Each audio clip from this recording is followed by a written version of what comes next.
Bonjour à tous, j'espère que vous allez bien. On se retrouve aujourd'hui pour la critique du 3e épisode de la première saison de Star Wars The Mandalorian. Et donc, commençons. Donc, le Mandalorien livre l'enfant, donc sa proie dans le dernier épisode, au client. Il pose des questions sur les projets concernant l'enfant, mais ne reçoit aucune réponse.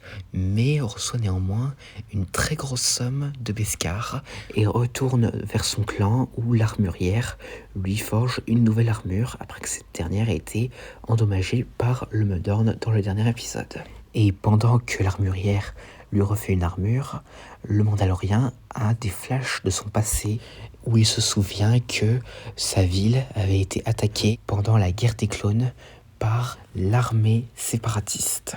Et après, un autre Mandalorien, le dénommé Paz Vizsla, le réprimande après avoir travaillé avec d'anciens agents de l'Empire responsables de leur situation difficile.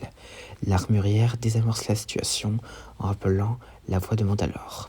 De retour à la guilde, le Mandalorien apprend de Greef Karga que tous les membres de la guilde avaient un genre de porte-clés de suivi pour l'enfant. Greef l'implore de prendre du repos, mais le Mandalorien insiste pour accepter un autre travail. Il demande à Greef s'il a une idée de ce que le client a prévu pour l'enfant. Mais Greef dit qu'il n'a pas demandé car cela est contraire au code de la guilde, lui disant qu'il devrait l'oublier. Bien qu'il ait accepté une nouvelle mission et commence à préparer son vaisseau pour le départ, le Mandalorien commence à se sentir coupable d'avoir livré l'enfant et fait demi-tour pour aller dans la base du client. Et après avoir tué de nombreux Stormtroopers, il sauve l'enfant d'un laboratoire. Et sur le chemin du retour vers son vaisseau, le Mandalorien est pris en embuscade par les autres chasseurs de primes de la guilde et Greef qui exigent qu'il lui remette l'enfant. Et après son refus, une fusillade éclate, laissant le Mandalorien en infériorité numérique et acculé. Mais des guerriers de l'enclave mandalorien arrivent de manière inattendue, attaquant les chasseurs de primes et donnant à Mando une couverture pour s'échapper. Et tenant une embuscade à Mando sur son vaisseau, Greef lui donne une dernière chance de se rendre, mais Mando le déjoue et lui tire dessus, et l'éjecte du vaisseau. Mais il n'est pas mort parce qu'il avait du Beskar pour se protéger. Et avec l'enfant avec lui, il s'en va.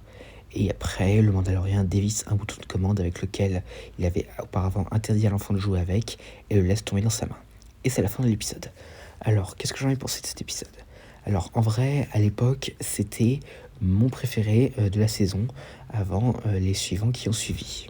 Alors déjà, pour commencer, c'est intéressant d'en apprendre un peu sur le passé du Mandalorien. Et d'ailleurs, le fait de voir que ce sont les séparatistes qui ont attaqué sa ville, eh bien, c'est une connexion assez sympa avec la prélogie. Et surtout de revoir les canonnières d'assaut séparatistes et les super droïdes de combat B2. Et d'ailleurs, je suis étonné qu'il n'y avait pas de droïde B1 pendant cette bataille. Mais bon, c'est les séparatistes, ils le font comme ils le sentent.